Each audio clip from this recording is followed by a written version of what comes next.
Buenos dias ragazzi, benvenuti in questo nuovissimo video. Allora, in questo video andiamo a vedere come realizzare l'effetto di un tessuto sfumato. In particolare faccio questo video per Cristina P, che nel video precedente mi ha chiesto se potevo dare una dimostrazione su carta di questo abito. Non andrò a disegnare lo stesso abito perché sarebbe noioso, andrò a creare un nuovo abito, però diciamo che abbia comunque l'effetto di un tessuto sfumato. Questo è l'esempio dell'abito che mi ha chiesto appunto Cristina e appunto andiamo a vedere come realizzare questo tipo di sfumatura, ovviamente con i Pro Marker. Anche se non ne avete molti, non preoccupatevi perché potete utilizzare i pastelli a base d'acqua. Io utilizzo di solito quelli della Stabilo, che sono quelli acquerellabili, con abbinato il pantone, quello là per sfumare, appunto si chiama blender. Almeno quello lì dovete averlo, perché così se non avete tutti i colori dei pantoni potete andare poi tranquillamente a sfumare con il blender, quindi non vi preoccupate se non avete tutti i pantoni. Oppure un altro modo per creare questo effetto è anche l'acquerello. L'acquerello può dare anche un ottimo risultato per creare delle sfumature. Ora mi metto subito alla ricerca di un nuovo abito e vediamo che cosa ne uscirà fuori. Dopo un po' di tempo ho trovato l'abito finalmente. Io adoro Pinterest perché su Pinterest veramente trovate il mondo, quindi veramente vi consiglio vivamente di utilizzare Pinterest, ed ho trovato quest'abito favoloso di una vecchia collezione del 2014 di Elisab. Ora vi faccio vedere qual è l'abito. Ditemi se non è meraviglioso questo abito. Lei è Lily Collins. Per chi non la conoscesse, lei è un'attrice abbastanza famosa e per chi ha Netflix dovrebbe conoscerla come Emily in Paris, che è una serie TV appunto che ha fatto su Netflix, che è meravigliosa, io l'adoro, e appunto comunque parla del mondo della moda, quindi ve la consiglio. Quindi adesso cercherò di creare appunto sul foglio di carta e con i materiali che ho. Andrò ad utilizzare sicuramente i pantoni e pastelli insieme al blender. Riusciremo appunto a creare questo tipo di effetto. Bene, non perdiamoci più in chiacchiere, andiamo subito a procreare, ragazzi. Ho creato l'illustrazione a matita. Questi sono i materiali che ho utilizzato per creare questa illustrazione. Per cancellare alcuni piccoli dettagli mi aiuto con l'utilizzo della gomma matita, veramente straconsigliata. Poi inizialmente lo sketch l'ho fatto con una matita veramente tranquillissima che costa pochissimissimo, anche quella dei bambini. Io disegno sempre la base con delle matite un po' così, e poi per andare a creare i dettagli mi aiuto sempre con una matita con le punte intercambiabili, appunto, che mi permette di andare a creare benissimo i dettagli. E poi come al solito la gomma che si utilizza sempre per cancellare, perché nessuno è perfetto e nessuno riesce purtroppo a disegnare senza sbagliare. Dunque adesso procederò con la colorazione della pelle e poi andremo a vedere insieme come realizzare l'abito. Ma nel frattempo vi raccomando di iscrivervi al canale e iscrivetevi soltanto se volete guardare tutti i miei video, e vi raccomando guardateli fino in fondo perché soltanto in questo modo potete sostenermi. E se vi fa piacere lasciatemi anche un bel like, i commenti come al solito sono graditissimi. E niente, ricordatevi anche di attivare la campanella delle notifiche perché quando uscirà un nuovo video verrete avvisati tramite una notifica, quindi vi raccomando non dimenticate assolutamente di attivarla perché YouTube purtroppo altrimenti non vi mostra i miei video. Ma se volete essere super gentili, seguitemi anche sui miei social, Facebook, Instagram e da poco ho creato anche un profilo TikTok dove lì metto tutti gli sketch in anteprima dei video che faccio e che poi usciranno appunto su YouTube, quindi seguitemi anche su TikTok ragazzi perché poi lì faccio anche a volte dei piccoli tutorial. Ho finito finalmente di colorare la pelle, adesso vi mostro quali sono state le tonalità che ho utilizzato per colorare la pelle. Questi sono i 3 Pro Marker che ho utilizzato per colorare la pelle. Li ho abbinati con i pastelli acquarellabili che utilizzo sempre della Stabilo e sono questi. Questi sono i 3 pastelli che ho utilizzato abbinati a questi Pro Marker. Questo è il mio solito amato Dusky Pink insieme a, vediamo questo che colore è, Patti, penso Patti si pronunci, e poi Almond che è il numero 819 e Patti è O618 e Dusky Pink, vediamo che numero è Dusky Pink, O518. Questo è il risultato. Lei appunto ha una tonalità di pelle veramente chiara e quindi ho dovuto utilizzare dei colori molto chiari. Il risultato non è niente male, adesso vado a colorare i capelli e poi ci vediamo con il resto dell'abito. Ora vi mostro addirittura la pronuncia di questo benedetto pantone che non so mai pronunciare. Party. Avete capito? Dunque è arrivato il momento di colorare l'abito. Allora, in caso sentite dei rumori un po' strani, vi ricordo che sopra stanno facendo i lavori, quindi non fateci caso. Allora, prima di iniziare a colorare sul disegno definitivo, qui non abbiamo il vantaggio che c'è nel digitale, che se sbagliamo possiamo andare tranquillamente a correggere. Qui purtroppo no. Quindi quello che io vado a fare è quello di realizzare prima delle prove su un foglio a parte in modo tale da scoprire la tecnica migliore che appunto mi permette di realizzare questo effetto nel miglior modo. Quindi vado a prendere un foglio anche tutto rovinato, malmesso, comunque qualsiasi foglio e adesso voglio provare a fare delle prove per cercare di ottenere questo effetto. La prima cosa che voglio fare è quella appunto di trovare i colori che si avvicinano il più possibile a questo abito che appunto ha veramente tante tonalità di colore all'interno e presenta delle sfumature proprio abbastanza sfumate e quindi per cercare di creare al meglio questo effetto bisogna sfumare tantissimo. Ora vado a piegare il foglio perché come sapete io utilizzo i fogli della stampante. I fogli della stampante sono abbastanza sottili, quindi permette appunto al colore di trapassare e dopo si rovinerebbe il tavolo. Quindi io anche quando vado a colorare il disegno definitivo comunque io sottometto sempre un foglio bianco tipo come questo anche già utilizzato per non far passare sotto il colore. Quindi facciamo delle prove. Allora, intanto ho individuato i colori che mi serviranno per creare questo abito e sono questi. Dopo vi metterò comunque da qualche parte i nomi di questi Pro Marker che vado ad utilizzare. Ora però voglio cercare di riprodurre su questo foglio una sorta di schemino per cercare appunto di crearmi delle sfumature all'interno dell'abito. Sicuramente mi andrò anche ad aiutare con i pastelli che mi permetteranno appunto di creare questi gradienti di colori. Vi ho appena scritto i nomi dei pantoni che andrò ad utilizzare, adesso ve li mostro, c'è quello viola scuro che è impronunciabile, non ho idea di come si pronunci, comunque ve li mostro scritti che è meglio e sono questi, così se in caso anche voi vorreste realizzare questa illustrazione e volete sapere che colori ho utilizzato, questi sono i colori. Ho provato a fare due prove. La prima l'ho fatta prendendo i colori e iniziando a colorare già con vari colori in alcuni punti, però devo dire che comunque il risultato non mi soddisfava.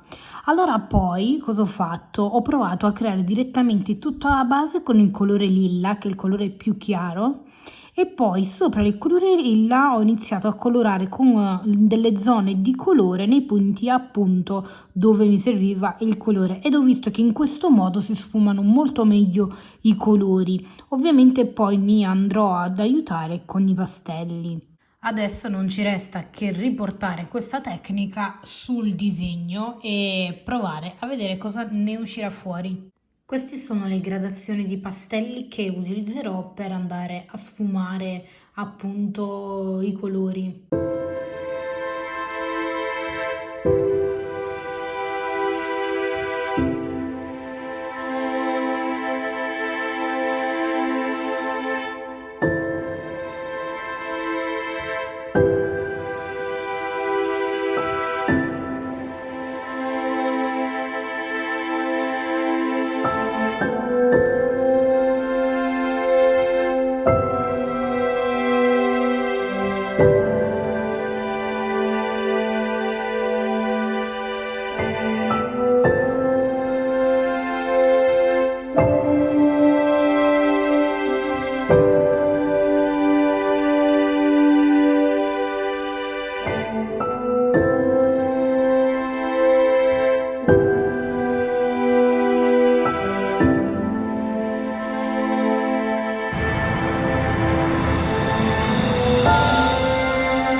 Finalmente l'ho terminato, questo è il look finale, devo dire che è niente male veramente.